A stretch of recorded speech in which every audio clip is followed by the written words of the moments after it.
Good morning बच्चों। आज हम सीखेंगे स्टैंडर्ड 7 में हिंदी में पाठ 4 है देश के नाम संदेश। तो इस पाठ में हमारे राष्ट्रपति ने हमारे देश के लोगों को एक संदेश दिया है कि पत्र के माध्यम से हर दूर बसे संबंधियों, परिवारजनों तथा मित्रों को अपनी बात आप आसानी से पहुंचा सकते हैं। हमारे राष्ट्रपति missile man doctor Abdul Kalam ने न्यू दिल्ली से 19 मई 2005 के दिन क्या आपके पास देश के लिए 10 मिनट है नाम का एक संदेश नागरिकों को ईमेल किया था। इसमें देशवासियों के मन में देशाभिमान की भावना उत्पन्न हो ऐसी सीख भी है। तो उन्होंने देश के लोगों को इसमें संदेशा दिया है, वो दिया गया है। यहाँ पे पहले एड्रेस है, फिर प्रिय मित्र हर्ष। तो एक दोस्त अपने दोस्त को लिख रहा है ये, नमस्ते, मैं यहाँ सकुशल हूँ। आशा है कि आप सब सकुशल होंगे। तुम्हारा खत मिला, पढ़कर खुशी हुई। मैंने डॉक्टर अब्दुल कलाम का देशवासियों के नाम भेजा गया एक ईमेल पढ़ा, वही तुम्हारे लिए प्रेषित कर रहा हूँ। तो उसने बोला कि मैंने डॉक्टर अब्दुल कलाम का जो ईमेल एक आया है वो मैंने पढ़ा और वो ईमेल मैं आज तुम्हें भेज रहा हूँ। डॉक्टर कलाम अपने संदेश की शुरुआत में ही पूछते हैं, क्या आपके पास अपने देश के लिए 10 मिनट का समय है? यदि हाँ तो इसे पढ़िए, वरना मर्जी आपकी। आप कहते हैं हमारी सरकार निकम्मी है। आप कहते हैं हमारा कानून पुराने पड़ गए हैं। आप कहते हैं नगर पालिका का कचरा नहीं उठाती। आप कहते हैं कि फ़ोन काम नहीं करता, रेलवे मजाक बन गई है, एयरलाइंस दुनिया में हमारी ही सबसे ख़राब है, चिट्ठी अपनी मंजिल तक नहीं पहुंचती। तो ये सब अब्दुल कलाम हम जो सरकार पे जो रोज़ दिखाते हैं वो उन्होंने यहाँ पे लिख के बताया है। आप कहते हैं रहते हैं और कहते ही रहते हैं। आपने इस बारे में क्या कहा? फिर राष्ट्रपति ने कहा, मान लीजिए एक व्यक्ति सिंगापुर जा रहा है, उसे अपना नाम दीजिए, उसे अपनी शक्ल भी दे दीजिए। आप दुनिया में सर्वश्रेष्ठ हवाई अड्डे पर उतर रहे हैं। सिंगापुर में आप अपनी सिगारेट का टुकड़ा सड़कों पर नहीं फेंकते और स्टोर में खाते भी नहीं हैं। आपको अपने भूमिगत संपर्क पर रस महसूस होता है। आप शाम 5 बजे से 8 बजे के बीच आचर रोड पर कार चलाने का टोल टैक्स तकरीबन 60 रुपये भुगतान करते हैं। अगर पार्किंग में आपने निर्धारित समय से ज़्यादा गाड़ी खड़ी करी है तो टिकट पंच कराते हैं। लेकिन आप सिंगापुर में कहते कुछ नहीं। कहते हैं क्या? दुबई में आप रमज़ान के दिनों में सार्वजनिक रूप से कुछ भी खाने का साहस नहीं कर सकते हो। जिहाद में बिना सिर ढके बाजार नहीं निकलते हो। तो अब्दुल कलाम कहते हैं कि अगर आप सिंगापुर में जाते हो तो वहाँ पे आप जो सिगारेट की जले हुआ टुकड़ा हो तो वो आप नहीं रोड पे फेंकते हो।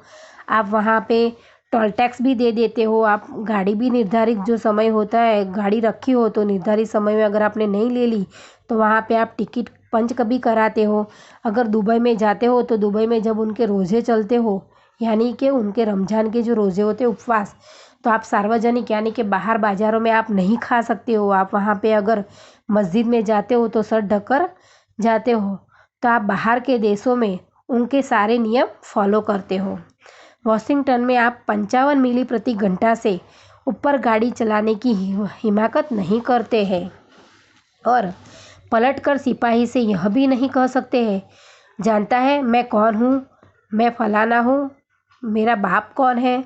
अगर आप वॉशिंगटन में जाते हो तो उनकी जो प्रति घंटा गाड़ी चलाने की जो लिमिट है वो आप क्रॉस नहीं कर सकते हो और आप उस पर दादागिरी भी नहीं कर सकते हो।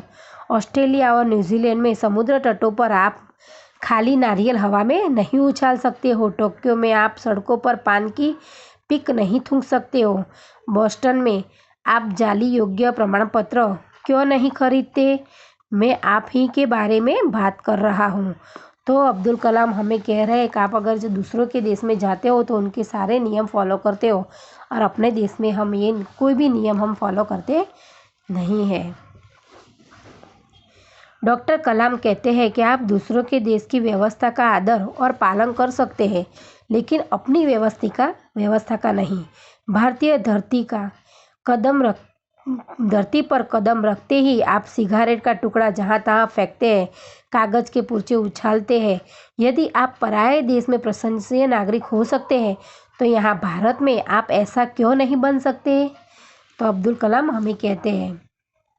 डॉक्टर कलाम ने मुंबई के पूर्व महानगरपालिका आयुक्त तिनायकर के हवाले से कहा है कि अमीर लोग अपने कुत्ते को सड़कों पर घुमाने निकलते हैं और जहाँ तहाँ गंदगी बिखर कर आते हैं, और फिर वही लोग सड़कों पर गंदगी के लिए प्रशासन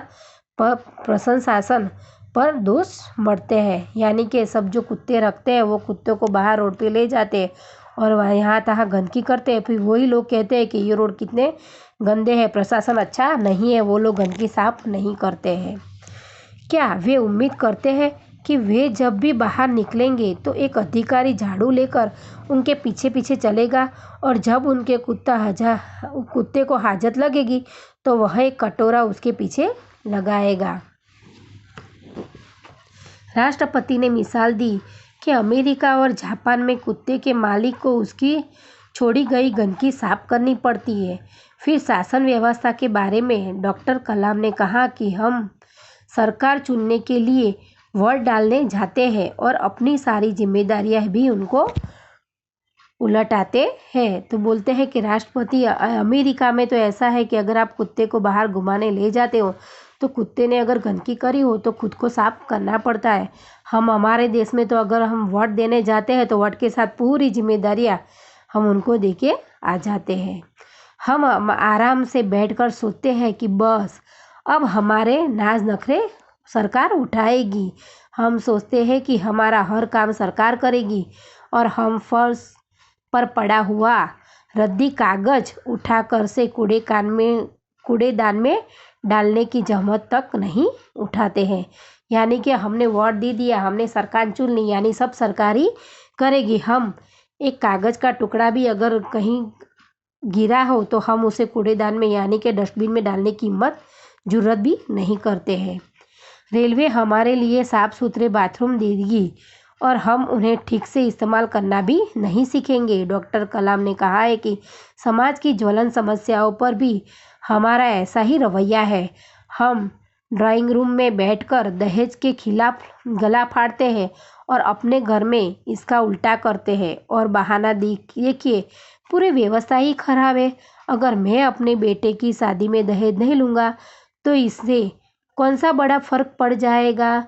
तो अब्दुल कलाम कहते हैं कि सब यूँ कहते हैं, ड्राइंग रूम में सब बैठ के बातें करते हैं कि दहेज के खिलाफ की बातें करते हैं, पर जब अपने ही घर में अगर अपने लड़के की शादी हो तो वो दहेज लेते हैं कि हम अकेले नहीं लेंगे, उसमें देश का क्या भला हो सकता है। राष्ट्रपति ने इस संदेश में पूछा, इस व्यवस्था को बदलेगा कौन? यह व्यवस्था है किसकी? आप आसानी से यह कह देंगे, व्यवस्था में शामिल है हमारे पड़ोसी, आसपास के घर, अन्य शहर, अन्य समुदाय और सरकार। लेकिन मैं और आप कितने नहीं। जब कुछ अच्छा करने की हमारी बारी आती है तो हम अपने परिवार को सुरक्षित कवच में घेर लेते हैं, दूसरे देशों की ओर निहारते हैं और इंतज़ार करते हैं कि कोई मिनिस्टर क्लीन आएगा, अपने जादुई हाथों से चमत्कार करेगा, और ऐसा ही होता तो आप देश छोड़कर ही चले जाएंगे। उन्होंने कहा कि हम अपने भय से भागकर अमेरिका जाएंगे और उनके गौरव का गुणगान करेंगे, व्यवस्था की प्रशंसा करेंगे, और जब न्यूयॉर्क और सुरक्षित होगा तो आप इंग्लैंड भाग जाएंगे। इंग्लैंड में बेरोजगारी होगी खड़ी तो चले जाएंगे, और जब खाड़ी में युद्ध छिड़ जाएगा तो आप मांग करेंगे कि भारत सरकार हमें बचाकर घर ले जाए। हर कोई देश को गाली देने के लिए तैयार है, पर व्यवस्था में सकारात्मक योगदान के बारे में कोई नहीं सोचता। क्या हमने अपनी आत्मा को पैसे के हाथों में गिरवी रख दिया है? डॉक्टर कलाम व्यवस्था में नागरिक के सकारात्मक योगदान के लिए देशवासियों को झकझोर देता है, यानी कि झंझोड़ता है। श्रेष्ठ नागरिक बनने की शुरुआत करने की अपील करते हुए संदेश में कहा गया है कि अगर आप वाकई में संदेश से सहमत है तो इसे अपने 10 और साथियों को ईमेल भेजिए। परिवार के सभी बड़ों को मेरा प्रणाम, तुम्हारा मित्र किरण। तो यहाँ पे ये पत्र में अब्दुल कलाम ने हमें भारतवासियों को काफ़ी कुछ सिखाया है। ये पाठ यहाँ पे पूर्ण होता है। बाय।